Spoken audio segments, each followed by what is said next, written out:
Hello, it's Joseph Michelio. I said I'm live streaming soon, but I'm actually live streaming now. Let's get that out of there. I'm here. Here I am, right behind my own banner. Good to see you. Hey, I was supposed to have a guest. This is 2 weeks in a row, and this is a great sign that I don't have guests. Let me explain why. This week we're supposed to have Sarah Michelle, who's going to join me, a good buddy, been around with me for a while. Actually, it's Roger Brooks this week. Sarah Michelle's coming up soon. But the point of the matter is all these folks are starting to get busy in ways that they can't make the interview, which I think is fabulous. Because there was a time when you could probably get anybody to drop in on your live stream because they were having a lot more time on their hands. So it's exciting to see that people are getting out and doing, events or having a powerful impact on their lives and hopefully making some revenue along the way. So blessings to them. And that means you're stuck with me. So here we go. Here's what I plan to do today. And I'd love to get you to participate. We'll do a little interactive stuff, you and me. And it starts with this. I titled today when I found out that we're going to be a change of plans. And thanks for those of you who changed time with me too, by the way, today.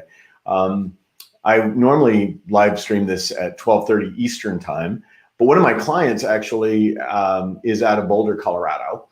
And given what happened in Boulder this week, I just was not going to be disruptive to a time that they needed for me to be available to them. So we shifted around. I appreciate your flexibility with that as well. All right.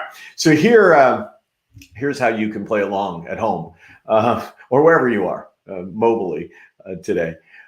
I titled this, The Customers Forever Changed, right? So the notion is that the pandemic has changed the way customers interact with brands. And so I kind of did that knowingly and maybe even hopefully a little clickbait in there, right? In the notion of forever changed, get real, Joseph. Get real. Forever changed? I don't think so. Is there anything forever in customer behavior?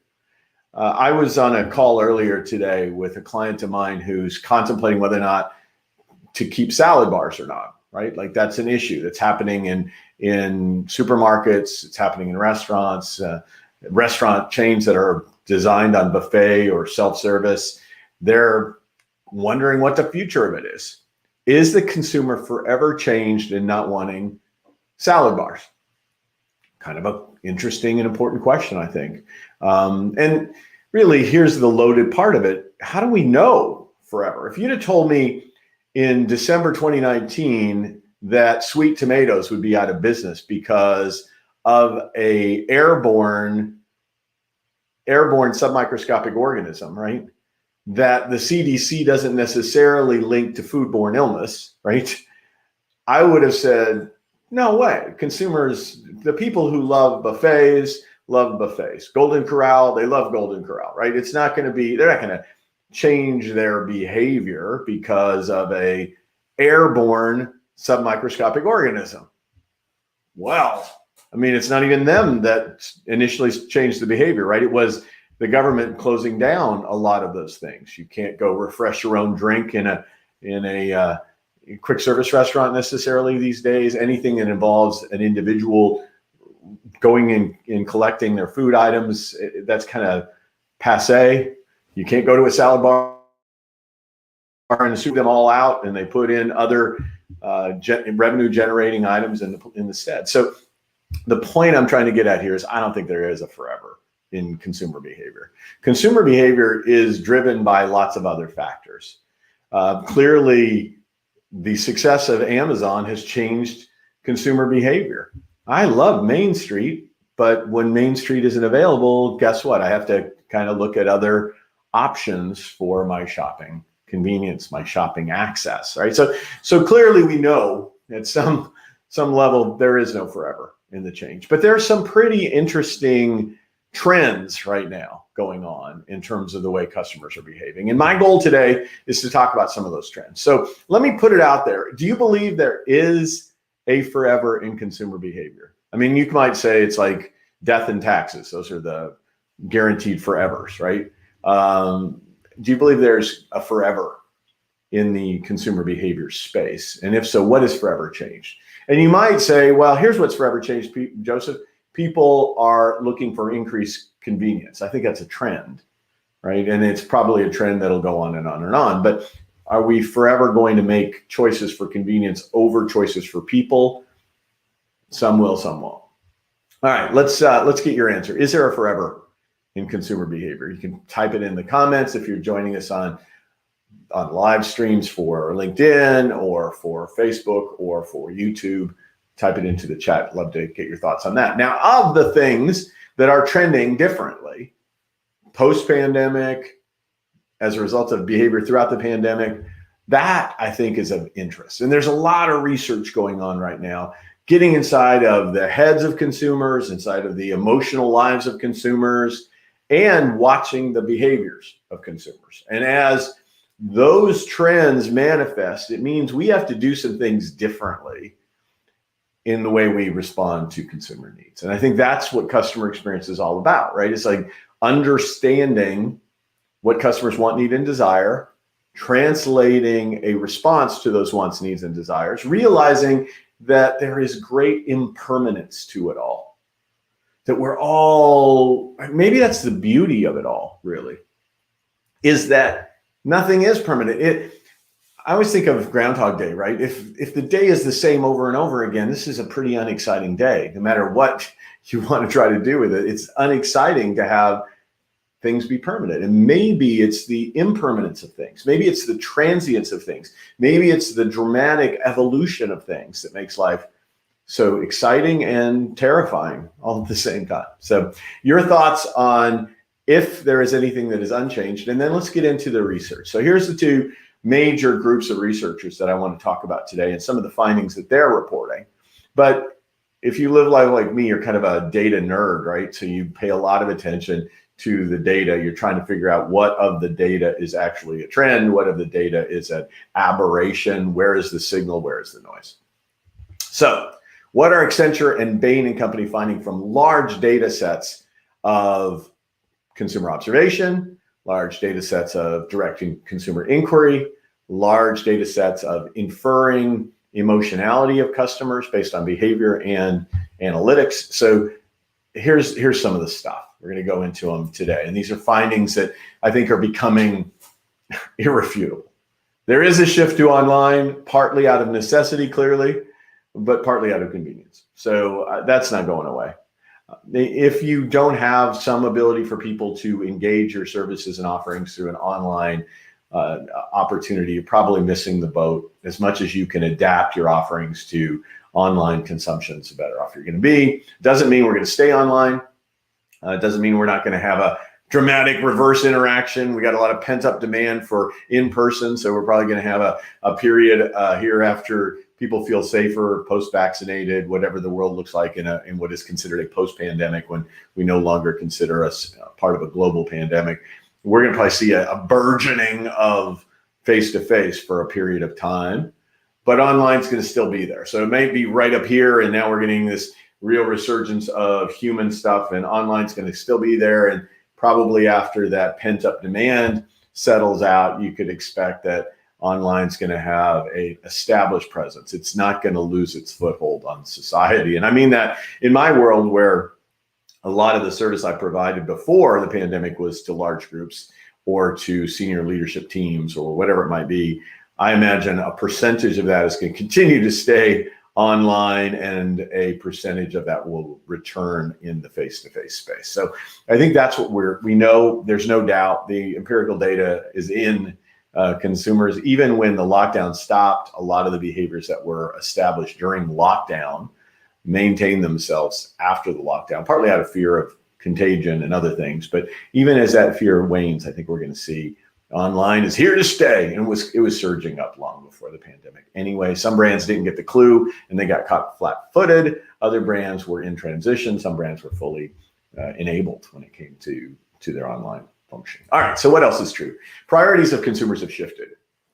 All right, so what does that mean? It means that in the old days, there were a lot of frivolous purchases, a lot of discretionary purchases. Now, for a short period of time, again, with a glut in coffers. I saw something in trillions of dollars of savings that people have amassed in the context of the pandemic. And that's not to say there isn't a whole section of our population that has almost no income and is living kind of near the edge, and loss of jobs and other things. Even the stimulus is not going to rescue. All of that said, we believe for a period of time there are coffers, and that there will be some crazy, wild expenditures going on here, again, through the pent-up demand when people can resurface more of their normal lifestyle, meaning the lifestyle that happened before the pandemic. So that, I think, is pretty well established. But once that gets leveled off, right, and we are at a point where some of the cash reserves for some of the folks are not there, we're likely to see a retraction around certain items and priorities in life. And the fact that people have some coffers is because they have already, when they went into the crisis panic mode, said, oh my gosh, what can I cut back on so that I can create a cash reserve? And so you saw lots of people going, when was the last time I used that subscription service? I mean, I just renew it automatically. Is it really, do I get joy and value out of it? Or is it now just kind of a habitual deduction from my account? And so I think the prioritization has changed, and what people are looking to, I mean, kind of some of the things that they shifted from, and I'll just look at the some of the research from Accenture, which said essentially they shifted from a perspective of items that really were not all that much about the necessities of life, and they went back to more motivations around necessities. So we'll get into that. Let me go really quickly though and bring in Joe, who's kindly responded to some of the stuff we're talking about. Looking forward to whatever may provide insights that help. Thank you, Joe. Well, let's keep looking for these insights then, Joe. Let's look at what some of these folks have said. So I was going to kind of pull out directly the Bain version of what customers are wanting on this. So give me 1 second. So things like apparel are an example, but here's what Accenture said. Accenture said consumer priorities have become centered on the most basic needs, sending demand for hygiene, cleaning, staples soaring, while non-essential categories slump. And then they used apparel as a category of slump. So let's talk about that for just a minute. Obviously, I am wearing pants. I probably should stand up to show you that, but a lot of people did not during the course of the pandemic. And I understand that jeans sales went down substantially, and more stretchy recreation clothing or pajama type clothing really were on the rise. We know that the Maslowian hierarchy plays a huge part in priority shifts.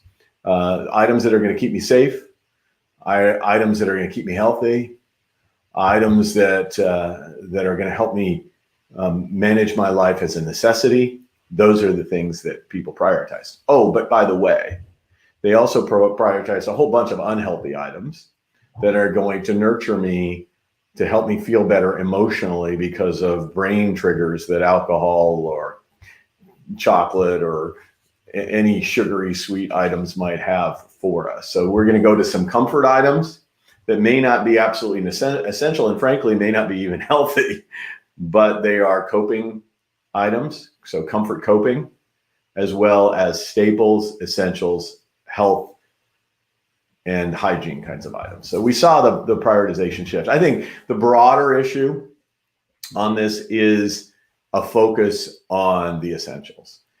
While we may do some frivolity with the war chest of monies that may have been built up over this time, when some of that wanes, we are going to start asking more and more, why do we do this again? Why do I spend money on that again? Is it really as valuable, or was it more impulsive? Was it compulsive? I just kept doing it because I'd always done it.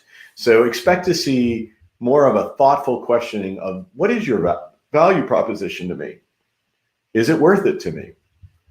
A little more conscious awareness, because we've had this moment, and you see it, in the post-depression families who went through extreme economic crisis and the frugality of some of those folks long after the depression, right? Reusing aluminum foil or whatever some of the behaviors they had in that time. All right, I'm looking for your comments as well. What are you seeing, and what do you think are, if not permanent shifts in consumer behavior, significantly likely trends to last? What do you think? I'd love to get some of your thoughts on that reprioritization today.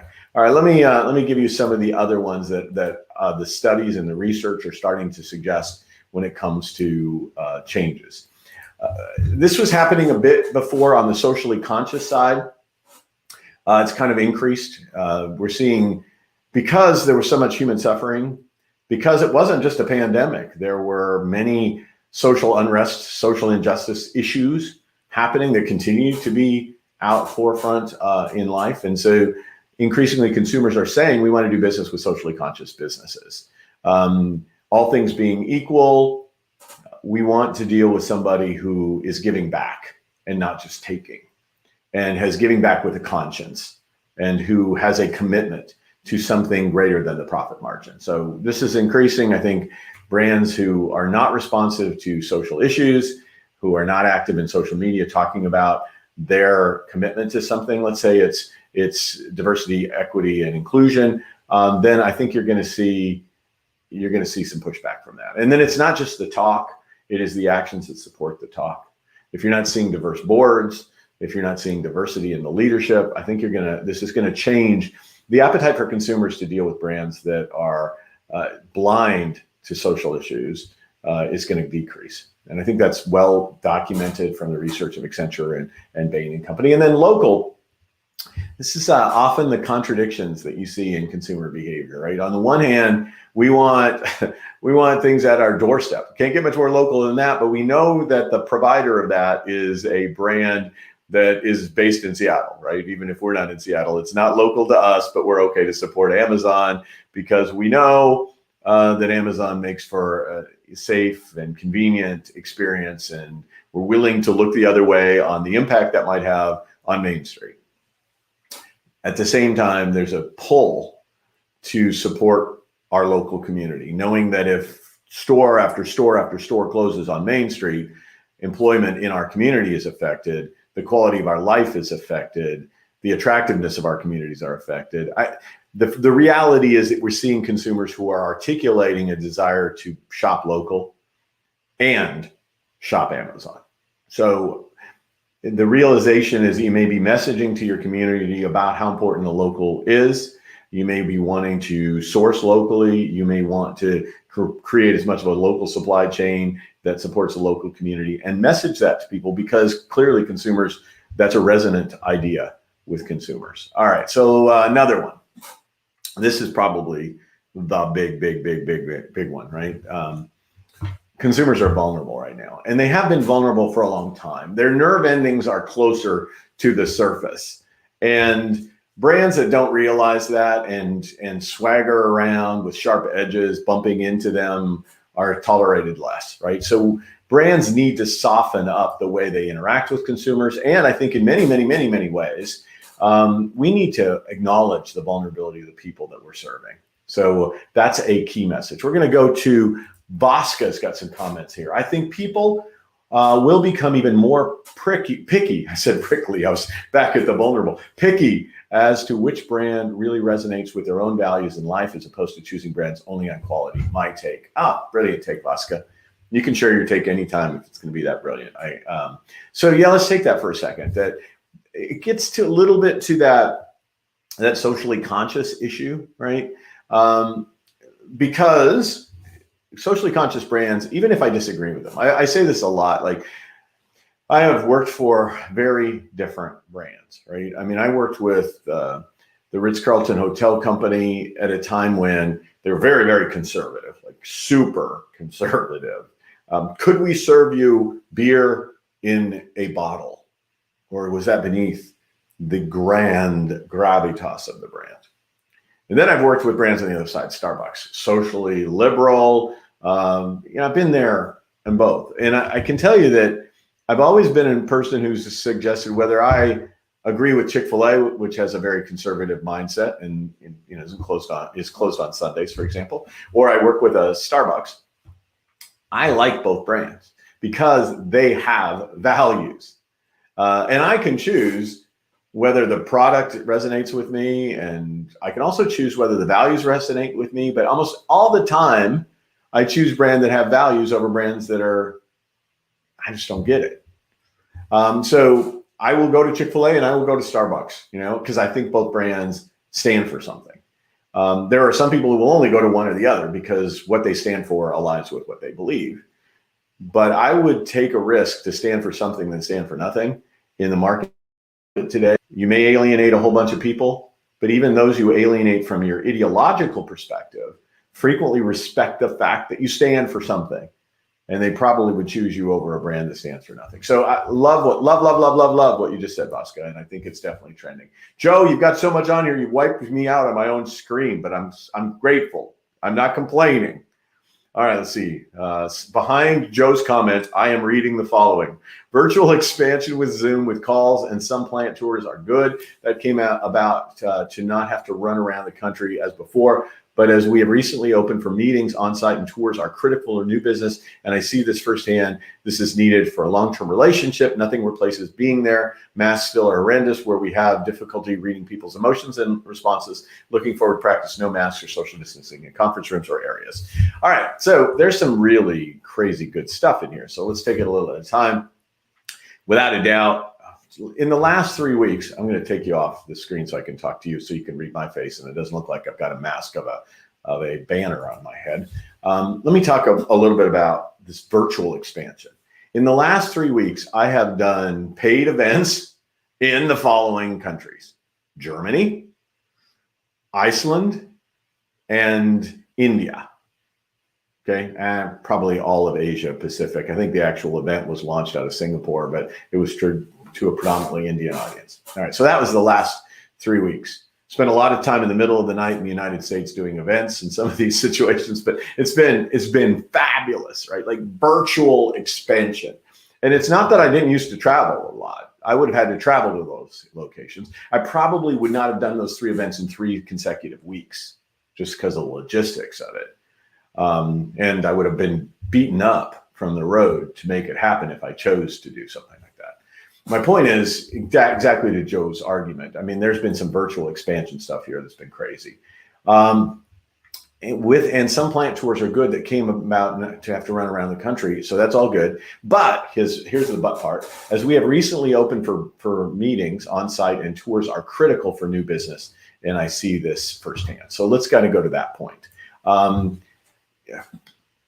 There are some things that, as great as this virtual expansion has been, consumers are going to want to kick the tires on. They're going to want to get up close and personal. They're going to want to be able to touch, feel, and sense something. And I think something like a plant tour, if you're a new consultant and you're going to want to work for somebody and you're going to try to get a sense of the culture and the business and the operations from a virtual perspective, it's probably not all that workable. Having a meeting to talk about whether or not I should come out and do the virtual tour probably should be done virtually, right? I mean, the physical tour should be done virtually. There are certain meeting kinds of things that consumers are wanting, then they want to use the expansion tools of Zoom or whatever. But when it comes to getting a granular understanding of something, consumers are going to want a touch feel experience. And that's true for those who are providing services as well. All right, let's go to the next point after that. But long-term relationships are going to need that kind of knee to knee on the site sort of experience. And then the issue of masks and the ability for us to read each other's emotions with masks. So, as physical safety allows for decreased need for face coverings, and we can engage people with the fullness of our face, I think that's obviously a gift from an emotional perspective. And I think all of us are craving to be able to read the emotions of another person's face. It'll always be a comfort level for consumers, I think, as to the degree to which they're going to use masks. And if you look at Asia, based on prior issues, even when there wasn't a pandemic, it was more likely people were going to be wearing masks in the social square. And I think we will see residual mask wearing even after vaccination, even after CDC There are going to be a whole bunch of people who are going to burn their masks probably as soon as they're vaccinated, as soon as the CDC says we have herd immunity. There's going to be another group of people that will use an abundance of caution and still have them. So I believe in the marketplace, we'll see some masks still. And there'll be some of your customers who are going to want to wear masks and are going to feel more comfortable with that. All right, let's go to the vulnerability pieces that I had in some of my messaging. I'll go back to your comments. So anything you want to share and pop up on the screen, we'll bring it up there as well. But let's take a quick couple of loops around some of the other things that I think we're seeing. Customers are going to tell you, keep me safe. Keep me safe. I expect you to keep me safe. And I don't think we heard that intentionally from customers a lot before. It was always implicit in the social contract between a business and a consumer. Now we're going to hear, keep me safe. And I don't want to do business with companies who don't do that. There'll be a lot of debates about what that looks like, but I think every customer is going to be going, is this a safe place for me to participate in business with? Reduce my anxiety. I think people are going to be saying, and this is coming from Bain and Company and Accenture research, so this is not just me. They want us to be a part of calming. They don't want us to stoke more intense emotionality as a part of their experience with us in business. They don't want us loudly broadcasting messaging to them over the loudspeaker. They kind of want that calming, welcome to our store, peaceful tranquility. Let's just have a great experience sort of messaging. So probably down with the foment, down with the divisiveness, more in the, let's have just a peaceful time. Why don't you engage with us as a result of that? Make my life easier. This is part of the move to online. But it's not just online. It's all of the elements of the customer experience that facilitate making life easier. So what is that? That's cashless payment. That's online appointment setting. That's ability to make a purchase directly online for products that they would have otherwise had to deal with your salespeople to get a price quote on. It is the ability to to come in without having to wait in line. All of that. So I think we're definitely getting the read that make my life easier is a message customers are going to have, I think, for a long, long time. Support my well-being and my lifestyle. So build your solutions around my lifestyle. Don't build my solutions around me having to go through your antiquated processes. I'm less tolerant of you making me go out of my way to do something that makes my life more complicated. And life is complicated enough. My life has been disrupted enough. Please be a facilitator of my lifestyle, not a disruptor of my lifestyle. Connect with me, reach out to me, share content with me, give me something of value, care about me by demonstrating your genuine, authentic interest in me, communicate with me authentically, give me a reason to see you as a brand, almost like a person to whom I can build a relationship and who cares about me in a relationship kind of sense. A couple other quick findings. Be kind. Look, life's hard out there. Help your people make sure they interact with me in a kind way. I need a kind face. I need a kind word. I need kind eyes. If I am masked, I need kind eyes. I need a sense of you understanding that this has been hard. And it doesn't take a whole bunch more just to be kind to me in that interaction. So be surprisingly kind. Be kind even when you don't need to be kind. Be kind not because it's transactional and it's increasing the probability of a sale. Be kind to me even after I've had something happen to me. You may not be able to accommodate all of my needs, but you can let me know that in a kindly sort of way. That's it for the research that I'm seeing. Any other thoughts from you? I'll drop them in here real quickly. So if you want to type something in quickly, I'll try to get it in before we wrap this up in just a second. Here's one. Let's go to it real quickly. Coming from Vaska. Oh, she just said awesome insights. Thank you, Vaska. That's kind. See, that's it. That's kind. She took a moment at the end to be kind in response. So thank you for that. All right. So let me tell you what's coming up in upcoming shows. Sorry for the change of time today, but I as I indicated earlier, part of my commitment is to helping a group from a part of the world that didn't have kindness today and that had the crazy making behavior of somebody who's obviously Yeah, I'll leave it at that. Let's look at what's coming up in the very near future in our live streams. I say this is a moving target, right? Because lots of things are opening up for people and they're getting opportunities, and I'm so grateful for that. But I do want to make sure that I acknowledge some of the people that are planned to come up. Oops, take the be kind out of there. And let's see here. So some of the folks that are coming soon is Katerina Walter. Is a bud of mine. We work together for clients. She is a marketing genius in terms of brand storytelling. What's your origin story? What's the story of how you came to be?